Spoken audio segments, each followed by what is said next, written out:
우리가 그의 영광을 보니 아버지의 독생자의 영광이요 은혜와 진리가 충만하더라. 요한복음 3장 16절. 하나님이 세상을 이처럼 사랑하사 독생자를 주셨으니 이를 그를 믿는 자마다 멸망하지 않고 영생을 얻게 하려 하심이라. 요한복음 5장 24절.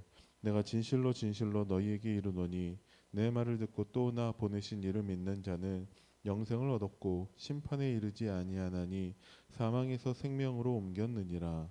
요한복음 14장 6절. 예수께서 이르시되 내가 곧 길이요 진리요 생명이니 나로 말미암지 않고는 아버지께로 올 자가 없느니라.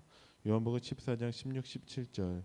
내가 아버지께 구하겠으니 그가 또 다른 보혜사를 너희에게 주사 영원토록 너희와 함께 있게 하리니 그는 진리의 영이라. 세상은 능히 그를 받지 못하나니 이는 그를 보지도 못하고 알지도 못함이라.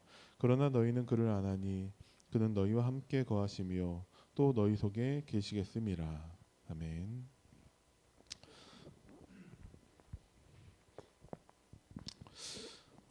엘리야에게 있었던 성령의 역사, 그 갑절의 그 응답을 받은 엘리사는 실제로 오바댜가 숨긴 그 선지자 100명 그리고 하나님이 예비하신 7천 명의 바알에게 무릎 꿇지 않는 자와 함께 도단성을 중심으로 해서 실제로 정복하는 응답. 어떤 정복이냐? 흑암 문화를 치유해서 복음 문화로 회복하는 그 응답을 누렸습니다. 어쩌면 우리의 삶 속에서 엘리야가 받은 응답이나 엘리사가 받은 응답을 우리가 누리지 못할 수도 있습니다. 뭐 모든 사람들이 다 엘리야처럼 엘리사처럼 응답을 받는다면 세계복음화가 뭐 그렇게 어려운 일이 아니겠죠. 모든 다락방에 지금 성도들이 우리 교회뿐만 아니라 전국 전 세계 다락방 교회 모든 성도마다 다 엘리사처럼 응답을 받는다면 세계복음화 뭐 어렵겠어요. 그게 내가 있는 그 지역에서마다 다 모든 사람들이 하나님을 알게 되고 다 복음을 듣게 된다면 그러면 당대 복음화도 이론상으로는 아마 별로 어려운 일이 아닐 것입니다. 그런데 그 시대에 이렇게 응답받은 사람 엘리야 한 사람 있었고 엘리사 한 사람 있었다라는 것이죠. 그러면 나머지는 뭐냐? 물론 나머지도 그냥 구경꾼이 아니라 다 이제 선지자 100명도 7천 제자도 다 도단성 운동의 주역으로 또 동역자로 다 동참을 했습니다. 제가 말씀드리고 싶은 것은 주일 2부 때도 말씀을 드렸는데 우리의 응답의 기준이 뭔가 역사가 일어나고 그렇게 하나님의 능력이 나타나고 하는 것이 아니다라는 것을 말씀드리고 싶은 거예요. 기준은 무엇이냐? 복음의 기준입니다. 그래서 우리에게 어떤 응답이 없다 할지라도 우리는 하나님의 언약을 정확한 이 복음을 우리 후대에게 전달할 수 있어야 됩니다. 이세가 받은 응답이 뭐가 있냐? 성경에서 말하고 있는 이세가 받은 응답은 하나도 없어요. 이세가 엘리야처럼 엘리사처럼 응답받았냐? 전혀 그런 것은 성경이 말하고 있지 않습니다. 그런데 이세는 다윗을 낳았고 다윗의 아버지입니다. 그게 최고 응답이라는 것이죠. 이세는 다윗이 기름 부음 받아 이제 왕이 될 것을 알고 있었어요. 그래서 골리앗이 쳐들어왔을 때 다윗을 그 전쟁터에 보내는데 증표를 받아오라고 하고 있습니다. 그게 성경에 굳이 뭐하러 들어가야 할까요? 다윗이 어떤 증표를 아버지께 가지고 갔다라는 말도 없습니다. 그런데 성경이 왜 굳이 이새가 다윗을 심부름 보내면서 증표를 받아오라고 얘기를 했겠냐? 그 말은 이새가 하나님의 언약 가진 자였었다라는 것을 말씀하고 있는 것입니다. 이새는 최고 응답 받은 거예요. 뭐가 응답이냐? 다윗이란 아들을 낳아서 다윗이 왕이 되었고 다윗이 골리앗도 이겼고 다윗이 성전도 지었고 그 말을 하는 게 아니에요. 이새는 하나님의 언약 가진 자였었다라는 것입니다. 복음을 아는 자가 아니라 진짜 복음을 누리는 자였었다라는 것을 성경은 말씀하고 있습니다. 여러분들도 엘리야 엘리사처럼 여러분들이 무슨 응답을 받겠습니까? 라는 말을 하는 게 아니에요. 물론 여러분들도 얼마든지 엘리사처럼 응답받고 쓰임 받는 분이 될 것입니다. 그런데 더 중요한 것은 진짜 하나님의 언약 가진 자, 진짜 이 복음을 누리고 전하는 자가 되어야 한다는 것입니다. 그러면 실제 정복은 따라올 수밖에 없는 거예요. 왜 실제 정복하는 응답이 따라오지 못하냐? 그 당시 엘리사 말고는 어쩌면 진짜 복음을 누리는 자가 없었다라고 또 우리는 볼 수 있습니다. 그래서 우리는 진짜 복음을 각인해야 되고 진짜 복음을 나에게 편집해야 됩니다. 어렵고 특별하고 대단한 일을 하라는 것이 아니라 그냥 믿으라는 거예요. 어떻게 믿냐? 내게 말씀하신 그대로 되리라고 믿으시기 바랍니다. 그러면 진짜 그렇게 되리라고 믿기 때문에 여러분들이 말씀하신 대로 순종하고 실천하시기 바랍니다. 그죠? 하나님이 지난주 우리 성경 본문이었지만 여호와의 말씀이 엘리야에게 임하였을 때 엘리야는 그대로 순종하는 자가 됩니다. 왜? 그 말씀하신 그대로 되리라고 하나님을 믿기 때문에 그러는 것이죠. 엘리야가 불렀을 때 엘리사는 모든 것을 다 버려두고 엘리야를 따릅니다. 왜 그렇습니까? 그게 엘리사의 믿음이라는 거예요. 모든 것을 다 버리십시오라는 말이 아니잖아요. 지금 어디 뭐 따라오라는 얘기도 아니잖아요. 그 믿음으로 강단 말씀을 붙잡으시기 바랍니다. 그 믿음으로 강단 말씀을 순종하시고 실천하셔야 됩니다. 아무리 생각해도 복음을 누리는 것이 무엇이냐? 믿는 거죠.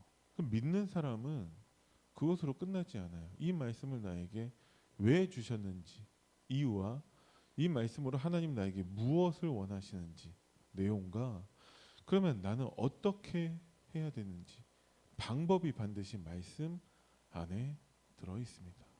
그것을 보는 사람이 복음을 누리는 자예요.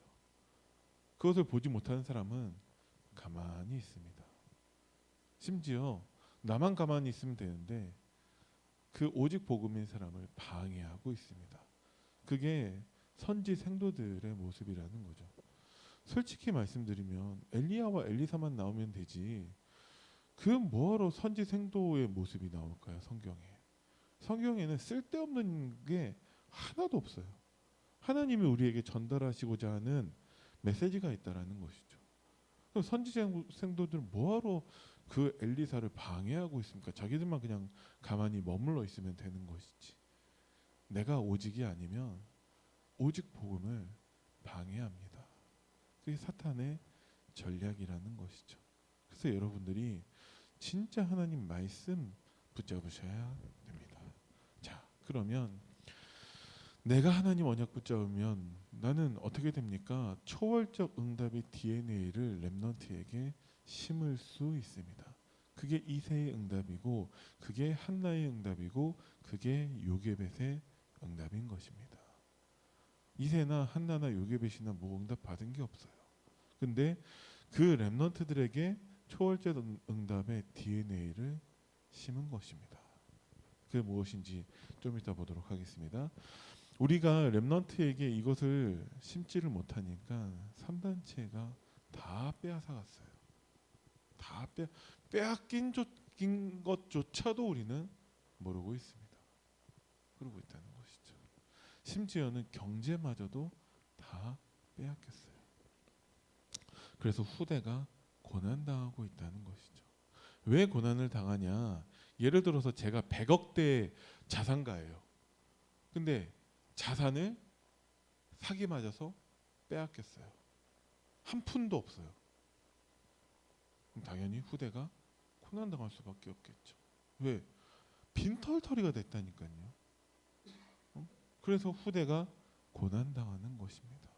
우리가 후대에게 하나님이 전달하라고 주신 게 있는데 빼앗겼어요. 그래서 후대가 고난당하고 있습니다. 하나님이 복음을 주셨죠. 그 복음의 축복을 다 빼앗겼어요. 그래서 후대가 노예되고 전쟁을 겪고 포로가 되고 유랑민족이 되었습니다. 근데 진짜 문제가 뭐냐? 빼앗긴 것조차 모르고 있어요, 우리가. 참 안타까운 일이죠. 갑절의 영감이 대단한 일이 아니라 당연한 것인데, 그거 참 하나님께 우리가 대단한 일 달라는 것처럼 기도하고 있다라는 것이죠. 당연히 누려야 되는 하나님 자녀의 신분과 권세라는 것입니다. 렘넌트 7명들이 대단한 사람입니까? 당연한 사람들이죠. 다윗의 믿음이 대단합니까? 당연한 믿음 아닌가요? 하나님 나와 함께 하시는데, 내가 사망의 음침한 골짜기로 다닐지라도 해를 두려워하지 않을 것은 주께서 나와 함께 하심이라. 이게 뭐 대단한 응답입니까? 지금 우리가 누리고 있는 응답이라는 것이죠. 임마누엘입니다. 하나님이 우리와 함께 하시는 것이죠. 이것을 빼앗겼다라는 거예요. 3단체가 하나님과 함께하는 축복 누리고 있다는 것이 아니라 3단체가 그것을 빼앗아가서 하나님 자녀에게 주시는 그 모든 응답도, 우리가 처음 인간, 하나님의 형상으로 창조된 인간이 모든 것을 정복하고 다스리는 그 응답을 빼앗겼다라는 것을 말씀드리고 있는 거예요. 그래서 우리가 제일 먼저 뭘 해야 되냐? 영성을 회복해야 됩니다. 이게 후대가 먼저 갖추어야 될 것이라는 것이죠. 영성을 회복해야 됩니다. 어떻게 회복합니까? 언약을 회복해야 됩니다. 무슨 언약입니까? 예수가 그리스도라는 복음의 언약을 회복해야 됩니다. 그래서 출애굽기 3장에서 잘 아시잖아요. 하나님이 모세에게 이 비밀을 깨닫게 하셨다라는 것이죠. 피제사, 희생제사, 예수가 십자가에서 우리 대신 피 흘려 죽으시고 부활하신 그 복음의 언약을 하나님이 모세에게 회복하셨습니다. 모세가 회복한 게 아니고요, 하나님께서 모세에게 회복하게 하셨습니다. 여러분들이 뭔가 열심히 해서 잘 믿어서 복음을 깨달은 게 아니라 하나님께서 여러분들에게 이 응답을 회복하신 것입니다. 하나님의 은혜라는 것이죠. 그래서 출애굽기 14장 19절 어제 새벽 본문이기도 했었죠. 하나님이 주의 천사를 통해서 우리를 돕고 계신다라는 것이죠. 우리가 회복해야 되는 영성입니다. 우리가 가는 모든 현장, 내가 있는 모든 곳에 하나님이 주의 사자를, 주의 천사를 보내고 계신다라는 것이죠. 사사 14명이 있는 동안에도 회복되지 않았는데 하나님이 어린 사무엘을 통해서 드디어 이제 시대를 회복하기 위해 하나님의 영성을 회복하시는 것이죠. 그러면 여러분들은 14대 그 사사가 있는 동안에 실패한 사람들입니까? 아니면 어린 사무엘처럼 하나님의 확실한 언약을 붙잡고 계신 분입니까? 우리의 정체성을 확인하는 것이 영성 회복의 시작인 것을 여러분들이 믿으시기 바랍니다. 응? 그 언약으로 하나님이 역사하신다라는 거예요. 자꾸 사탄은 그래도 뭔가 우리가 열심히 해야 그래도 뭔가 우리가 그렇게 생각을 하는데, 아니에요. 하나님이 안 하시면 어떻게든지 간에 안 됩니다. 뭐하러 400년 동안에 노예 생활을 했습니까? 하나님이 회복하시지 않으면 어떤 경우에도 달라지는 게 없어요. 근데 이제 하나님의 시간표가 됐다는 것이죠. 영성 회복과 함께 우리는 영적인 힘을 회복해야 됩니다. 어린 사무엘이 하나님의 언약 붙잡고 있으니까 교회를 시켰어요. 엘리 제사장이 있는데 하나님 말씀이 끊어진 교회라는 것이죠. 근데 사무엘을 통해서 하나님은 언약을 회복하셨습니다. 여러분들이 사무엘보다 낫다라는 것이죠. 왜 그러냐? 여러분들은 예수님의 그리스도라는 이 복음을 알고 계시다라는 거예요. 그죠? 그리고 그 사무엘이 나라를 지켰습니다. 어떻게 지켰냐? 미스바 운동을 통해서 언약을 회복하게 한 거예요. 나라는 무엇이냐? 세상은 무엇이냐? 여러분들이 알고 있는 그 잘 나가는 사람들은 어떤 사람들이냐? 다 가졌는데 복음 하나 없어서 멸망하는 사람들입니다. 멸망하는 세상입니다. 멸망할 나라입니다. 이 대선이 이제 일주일 뒤에 있다라고 하네요. 네. 누구를 뽑아야 됩니까? 누구를 뽑아도 뭐다 똑같습니다. 뭐 하나님이 세우시는 사람이 대통령이 되겠죠. 그 대통령을 우리가 복음으로 도와줄 수 있어야 한다라는 것이죠. 자, 그리고 미래의 영적 세계를 회복했습니다. 하나님이 사무엘을 통해서 하신 일을 말씀드리고 있는 거예요. 하나님이 여러분들을 통해서 하실 일을 여러분들이 그려보시기 바랍니다. 왜? 미리 보고 미리 가지고 그래야 미리 누릴 수 있으니까. 하나님이 사무엘을 통해서 어린 다윗에게 기름 부으셨다라는 것이죠. 이게 이새가 받은 응답입니다. 이게 다윗이 받은 응답 전부예요. 이거 말고는 없습니다. 올바른 언약이 전달됐다라는 것이죠. 그 다윗이 찬양할 때 악신이 떠나갔습니다. 그리고 나라를 위협하는 그 시대의 사탄을 상징하는 골리앗과 블레셋을 꺾었다라는 것이죠. 사탄이 아무리 우리를 위협하고 속이고 세상이 대단해 보이고 우리 앞에 참 핍박과 고난과 많은 어려움이 있다 할지라도 하나님은 우리와 함께하고 계십니다. 누가 이기겠냐고요. 차별금지법 이런 것들이 통과될 수도 있겠죠. 유 목사님은 반드시 통과될 것이다 라고 말씀하고 계세요. 그걸 우리가 정치에 막 이렇게 관여해서 막 법적으로 막고 로마가 이스라엘을 정복하는데 막을 수가 없어요.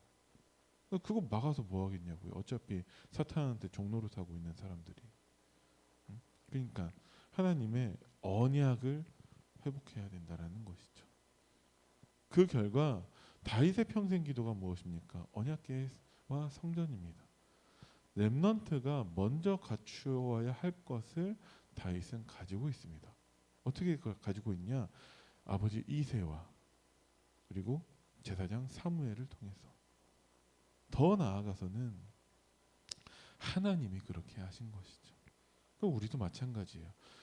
이새처럼 사무엘처럼 쓰임 받을 건데 하나님이 나를 통해서 역사하신다라는 것이죠. 자, 그리고 진짜 공부가 시작됩니다. 무엇이냐? 사무엘도 그렇고 이새도 그렇고 다윗도 그렇고 진짜 공부는 하나님이 만드신 나, 하나님이 주신 나의 현장, 하나님이 보내시는 하나님이 준비하신 나의 현장을 아는 것입니다. 복음과 언약과 사명이라는 것이죠. 이것만 알면 됩니까? 이거 몰라서 세상이 멸망하고 있는 것입니다. 그죠? 그래야 렘넌트를 만드는 지도자가 될 수 있다라는 것이죠. 여러분들에게 렘넌트 만들라고 하지 않으세요. 렘넌트는 하나님이 만드십니다. 렘넌트를 만드는 지도자는 하나님밖에 없으세요. 근데 하나님이 누군가에게는 하나님의 언약을 주셔서 렘넌트에게 전달하게 하신다라는 것이죠. 그 누군가가 굳이 다른 사람일 필요는 없는 것이죠. 하나님, 내가 여기 있나이다. 나를 보내소서. 하나님, 나에게도 그 갑절의 영감을 허락하옵소서. 우리가 그 언약을 붙잡아야 한다라는 것이죠.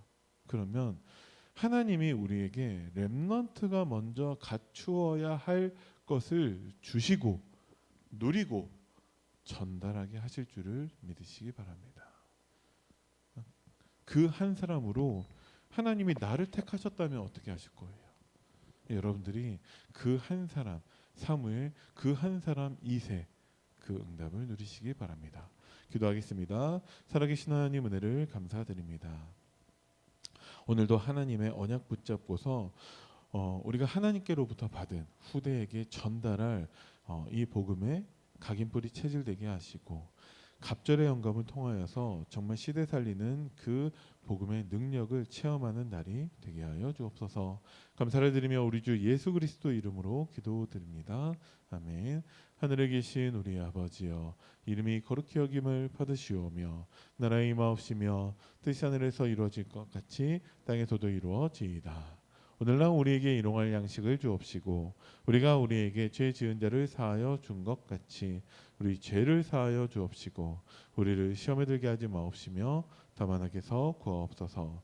나라와 권세와 영광이 아버지께 영원히 있사옵나이다. 아멘.